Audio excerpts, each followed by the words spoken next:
How you doing? This is Bob, Odin's Lock. I'm going to try to go over some of the stuff that I've gone through as far as learning how to be a locksmith. I don't do it full time right now. I have a full-time job in a factory as a pipe fitter, and the pay's so good. It's like I'll just keep doing it. It's easy work, and I like what I do. But I do locksmithing during the day and in the evenings and on the weekends whenever I have free time. It is a legitimate business for me. I have insurance, business insurance. I got vehicles, key machines, hardware, all that stuff. But it's one of those things that it's more of a side hustle right now, and I plan on really, pursuing it more down the road. It just, like I said, I've got a job that has all the good benefits, and so I go ahead and do that. And the locksmithing will be something I'm going to keep doing. And as I phase out of working in a factory, I'll go on ahead and do locksmithing full time. So what I'm going to do today is I'm just going to lay out some books that I've gone through, the courses that I took, talk about some of the relevance to some of the different courses, what courses are good, what courses are bad. And this is just my take. There's a lot of other locksmiths out there that some of them had formal training, some of them had informal training, and there's so many different levels of locksmithing that you can get into. There's automotive locksmiths, there's residential, there's commercial, there's industrial, I guess we call it institutional. And that's kind of what I did for from 1994 to 1997. I was institutional. I worked at that plastics factory, and I was a maintenance mechanic / I did welding and machining there too, and that's where I first kind of got into this. But I'd kind of played around with a lot of the door hardware before that when I was in the military in a department called R&U, which was we call it repair and upgrade, but it's also called repair utility. But I was actually a maintenance mechanic, a wheeled vehicle repair mechanic in the military, and I wound up just doing R&U full time. We had so many mechanics there that it didn't really, they wasn't missing me, and the first sergeant kind of liked to have a few guys close to take care of the stuff he needed right away. And so moving forward, I went through tool and die apprenticeship, went ahead and got into learning about very precise measuring techniques, close tolerances, all that stuff. And that really kind of helped pave the way to be a locksmith too. To understand how things work, you got to be very mechanically inclined. This isn't a man's career, it's anyone's career. Anyone that wants to learn how to be a locksmith can do that. Doesn't even matter, if you're 18 or up, it doesn't matter. Senior citizens get into it. Women, men, it doesn't matter where you're at. They've been doing locks, for 5,000 plus years. Not the kind we have now, but they've always had a way of securing something, and that's where locksmiths kind of come into it. Now it's more intricate with close tolerance parts, but there's always been someone that handles security hardware. So for me, what I'm going to do is I'm going to kind of show some of the courses, some of the different books I've bought over the years. I'm not going to say there's a the best or worst course. I will say that if you get like with the SOPL, it's a Society of Professional Locksmiths. That's a good association. ALOA is Associate Locksmiths of America. That's a big association. It's probably the biggest one in America, in the world probably. And they probably have more to offer than any other association. But if you're just starting off, SOPL, they're very good for people that are on a budget, and they got some great guys on there. There's great guys in all of them, but it's more affordable with the SOPL. And I'm not advertising for them or ALOA at all. You don't even need to be in an association, but it does kind of help with vetting. There's also the Institutional Locksmiths Association, the ILA, which I may have merged with the ALOA. I hadn't really kept up on all that. But I also have an association I am a member of, and that's our local Locksmith Association. That's Missouri-Kansas Locksmith Association. And I'm not going to endorse or disclaim any of the associations, because there's politics with any one of them. And so I'm just going to say it's good to have associates. It's good to be around other locksmiths to kind of get to know tools of the trade, how people work, whose toes to not step on, etc. Or I'm not, I don't even want to give you the impression that it's a bunch of cranky old people. And I've dealt with the old people that just they look at you when you first show up, and they just think of you learn to be a locksmith by pushing a broom for 6 months. I've seen people like that, but you don't need to do all that. What I'm going to show you is several courses that I've taken, and I mean YouTube's amazing now. They didn't have that back in the 90s when I got into the locksmith's training, but YouTube is crazy what you can learn on there. Lockpicking 101, that's a website I used to go to a lot to learn stuff. And after you've been on there long enough and posted enough, and you get to know some of the people on there, there's extra levels of lockpicking 101 that you can get into whether you're locksmith only. There's a whole bunch of Facebook groups. I'm not on Facebook anymore. I got tired of the drama and all that, but there are groups on Facebook. Some of them, you got to pay. Some of them you just got to know people. I'm not even going to name them off. I don't even know who's going to watch this, so I'm just going to hurry and go through this and just kind of show you some of the stuff that I have on hand, paper-wise. And there's software and stuff like that that you can buy for your computer for penning, locks and all that stuff. So here, let me turn this around and we'll go on ahead and get on with this. Okay, so let me turn that light on here. First up, when I first got into locksmithing, I heard about this thing called Foley-Belsaw. And Foley-Belsaw used to be located here in Kansas City. It's also located, I think, Minneapolis or Minnesota, somewhere up north, away from Missouri anyways. But Foley-Belsaw was one of the original courses that a lot of, there's other companies that were around, 50 plus years ago, but Foley-Belsaw was like an industry standard for back in the 90s, 60s, 70s, 80s, 90s. And it used to be, I don't know how much it was, maybe $500-600 when I first took it, and I had to pay monthly payments and take these courses. But I actually just drilled holes in these books and just went ahead and made this into a binder. And so Foley-Belsaw, it has great stuff. You can actually buy these books on YouTube now, and they're not filled out. You'll find mine or some of them are filled out. They get into some pretty basic stuff. Like the first book, I think they even tell you how to. What tools are, learn how to learn fast and all that stuff, home study. But then you get into better courses, parts on here. See, this is all, that's how long it's been since I actually opened these. Wow. Warded padlocks, all that stuff.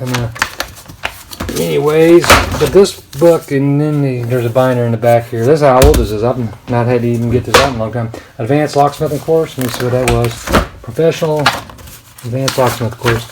Security, padlocks, all that stuff. Anyways, but I literally learned everything, to start with this book, with these books.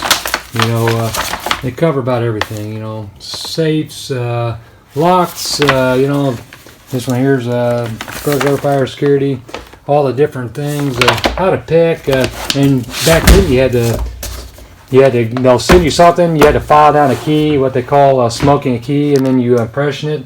It's a warded padlock, or desk lock, and then you go ahead and send it back in a little bag, and then they send you a score. It literally took a week or two just to get the results of your test. But that's how I started. And you got picks, you got a key machine, you got all that stuff with the course. That's why it was so expensive, because you got all that extra stuff. Now, I'm just going to say that the key machine I still use today, as a duplicator, and you can use what they call dip and space keys. So you can really get a long ways. You can start literally just from this.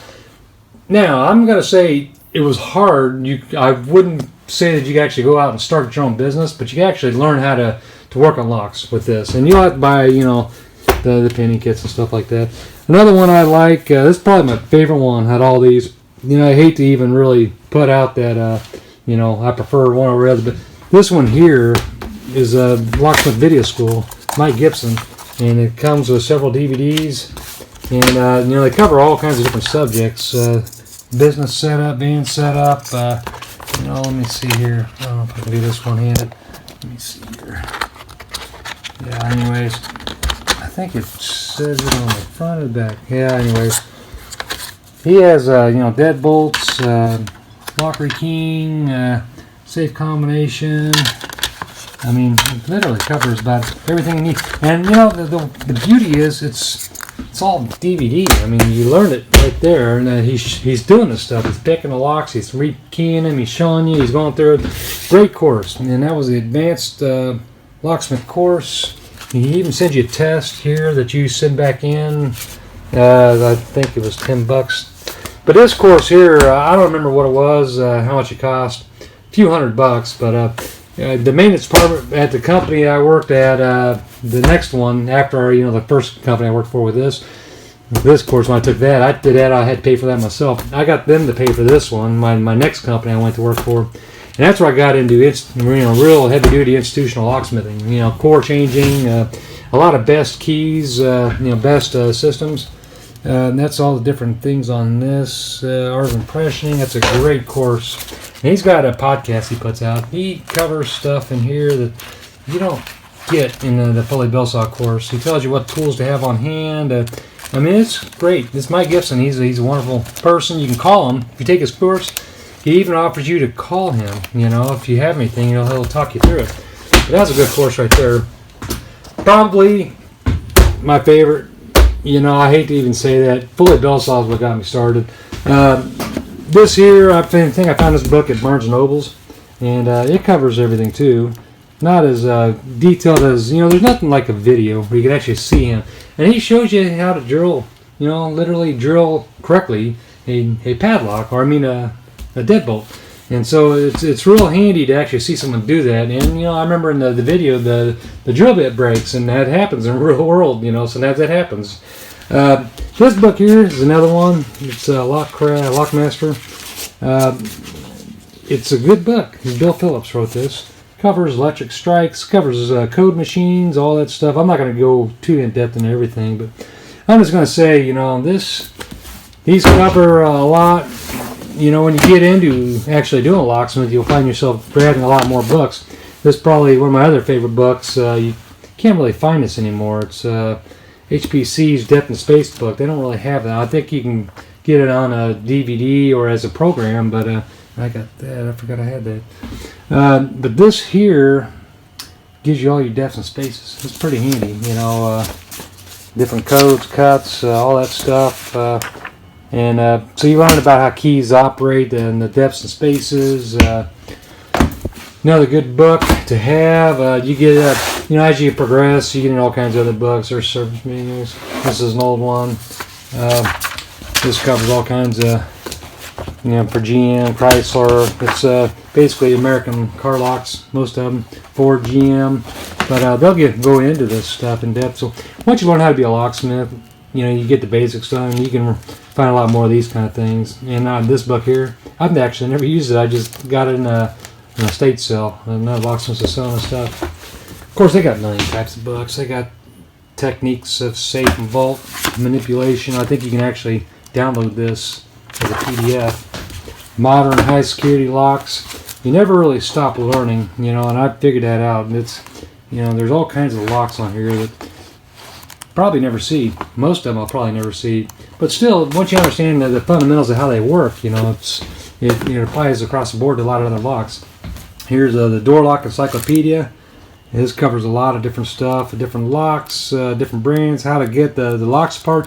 That's one of the hardest things I find is, especially because of time, the years that I'm doing this stuff right now is the 90s and the 2000s and the teens, and now it's 2020. There's locks and doorknobs that I've seen quite a bit of, but I still deal with homes that are 30, 40, 50 years old plus, and there's locks that you can't find some of the info. Like Arrow, I hardly ever see an Arrow brand lock out there. Not in the civilian sector. American Eagle, it's another one I'll hardly ever see. There's all kinds of them that you'll never see, but it's good to have that book because just looking at a knob, and I can tell what it is, with that book.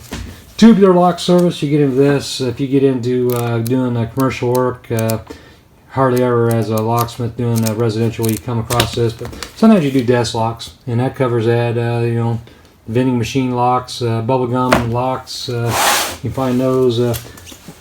Speaking of desk locks, advanced wafer lock reading, here's a good book. Covers all kinds of ways on making keys by reading. You pick the lock open, and then you look at the wafers, and you get a little tool right here that covers the book that you use to read the depths of the wafers, and you can see the little marks on there. And that's and how you kind of gauge if it's a wafer's a 1, 2, or 3. They call them disc tumblers, wafer tumblers. Anyways, Robert Sieving, he's I think I'm connected to him on LinkedIn. I used to be friends with him on Facebook years ago when I was on Facebook. He's wrote a lot of these books. You know, he does a lot of them. You know, you see his name on a lot of these ones. And there's all kinds of books, but National Locksmith used to put out a lot of these. And I think they're no longer around, but you can still buy the books somewhere. I may be wrong. You have to look online. There's so many of these places that have opened and closed and changed names and been bought out. You know, HPC is no longer HPC. I think it's a ESP, Hudson. You know, they acquired them, so there's always changing around. Here's an old visual guide to lockpicking. This covers some old ones. But anyways, you know, my point is, I mean, there's all kinds of things you can read about to become a locksmith. You don't just have to, and that's just a handful that I put out here. I've got service manuals for best. I've got service manuals for quickset, schlag, the different types of schlag, the ND series, you know, all the way up to the Everest series. I mean, there's all kinds of different variations of every different brand. You know, even Quickset itself, they got pin timer, and then they have a Quickset Smart Key. So I mean, there's so much to learn, but it's not hard. It's definitely not hard. You got to be willing to take some risks. The hardest thing really is to know what to buy and when to buy it. I mean, you know, if you take a course online, there's a Penn Foster. It used to be ICS, International Correspondence Schools. I'm back in the 80s and the 90s, and they used to see Sally Struthers on there talking about the International Correspondence Schools. Well, they got bought out by Penn Foster, and I'm not even sure what they are now. They could still be Penn Foster, but they were out of Scranton, Pennsylvania. And so anyways, they're a great company. They got all kinds of different courses. I mean, not just for locksmith. They got, you know, if you want to be an engineer, you want to be a plumber, they got all those courses that are correspondence courses. But, you know, you do get a key machine. You get tools with any course they have. But you do get a key machine with their locksmith course. And you get a whole lot of extra stuff. You get lock picks, all kinds of other stuff. And they will, you know, credibly certify you. Just like Foley-Belsaw, you know, they will certify you. And then Locksmith Video School, he pretty much gives you his own little stamp, seal of approval. And if anyone says anything, he's a reference, you know, he certifies you himself, which is basically like working under a journeyman locksmith, you know. And there's people out there that just know how to change hardware, and maybe they can buy kits and learn how to change locks, you know, change the tumblers and rekey stuff. But, you know, to get into the actual business itself, you got to start somewhere. And so you get into some of this stuff. I mean, even as simple as this, you know, this was just a book I bought at Barnes & Noble's. I don't know how much it was. $34.95. Yeah. And so just with that, I mean, know what I know already. I mean, I can say that if you knew a locksmith that could kind of give you pointers, you know, just the basics, you know, can get you started. You know, and it's easy money, you know. Personally, I would say to anybody that was interested in wanting to be a locksmith, if you can work for a company and do it, that's probably the best way to start. To work with another shop, to work maybe with the apartment complex, something, you know, so it's more of a private, you know, task that you're doing with an employer, between you and the employer. Because if you want to do it out on your own, all by yourself, then, you know, you really need to have insurance. You need to get permits. I have to have a city permit to do business in my locality. Plus, I have business insurance that I keep and maintain, and I got to do that every year. And the state I live in right now, I don't have to be licensed to the state, but there are a lot of states that do require licensing. And so that gets in a whole nother conversation, you know. And that's where it's good to have associations like ALOA or the SOPL or some of those because they help you accumulate CEUs and they do your licensing. And if you move to certain states, I know Texas, there's a few of them out there that if you want to be a locksmith, you have to work for a locksmith for like 2 years. I'm not sure, you know, if you were a locksmith previously before you moved to Texas, if you know what it would take to do that. Maybe someone in the comments can answer that. But I will say that you know, locksmithing is a great career. I'm sorry, I'm out of my step in, so excuse me for wandering around. pointing me some things in weird directions. You come across good things. Here's an old key machine. This is old. It has a DC plug for a cigarette lighter plus the 120 volt, and it works. I cut some keys on there. I bought this for $75 from another guy that was a locksmith and retired out. I got a key machine here. This is my step band. I'm just starting to run solar panel, and I got a charge controller over there that I'm going to be setting up with a couple batteries back behind this door, and that way I'll be able to run my key machines in here. So this was kind of just a toy vehicle to play with, but it's going to be my bread and butter vehicle too. And you know, hopefully I'll be able to take this out, do a little vacation with it too. But that's really all I want to talk about today. I'm trying to grow this channel into this direction for locksmithing. Hobbies. I got other hobbies I do that I'm going to try to share. Ways to make money. That's the bottom line. Is ways to make money. There's so many different levels of being a locksmith on how to make money. In welding is another hobby I have that I make a lot of money from too, and my insurance covers a lot of that stuff too. So I make jewelry, art, sculptures, all kinds of stuff. But I'm 50 years old, and I've been kind of over the years accumulating more of my skill sets to, acquire more skill sets to be able to make sure that I can keep bringing in money, to put food on the table, to take care of myself, my wife, and our future. I'm not dipping the savings. So when I buy stuff, I try to make sure there's going to be some kind of payback. Like the key machine, I could sell that easily for more than I paid for it. A lot of this stuff, I'll sell to other locksmith or donate if I ever got to where I couldn't see or I couldn't do it anymore. But, so the tools that I buy, almost all of it, I can get my money back out of them. The experience I've learned, I can get more stuff out of them. And like I said, any associations, any schools I mentioned, I don't endorse really any of them. I'm not really affiliated with any of them. I have my own membership with one of them I mentioned. But, as far as schools, there's different schools out there, locksmith schools. And I'm just going to say, do your research before you pick something up like that. But it doesn't matter what age you're at. And, if you're, a legal adult and on up, and you're fairly mechanically inclined, or you just want to make a little bit extra money, you can do it. You can actually do it with this. I mean, I got a guy who's a real estate agent, and he's patient with me. So if it's something I haven't seen before, he's not too worried about it. And in worst case scenario, I have hardware I keep in my van. If I gotta, trash something, and just replace it, then it's on me. And I bargain shop, and I find ways to do this stuff, to where I always come out ahead. So anyways, I'm going to get off here. Hopefully it's helpful to someone, encouragement to consider doing this kind of stuff. And, I just want to mention, picking locks is one of those things that I hardly ever do. I mean, maybe, several times a year, I might, maybe less than a dozen times a year, do I ever have to pick a lock. Most always, I have access to be able to get in. And if I do an emergency opening, I can easily, I have other means to get in besides picking. But I do try to pick first, but I have quicker methods to get in without breaking anything. And I've only had to drill a couple of locks in the last several years, so I've been pretty good at it. But I don't really do emergencies anymore. I try to cater to a market that can tolerate the kind of lifestyle I live, which is mostly factory work, but I do during the locksmithing during the day.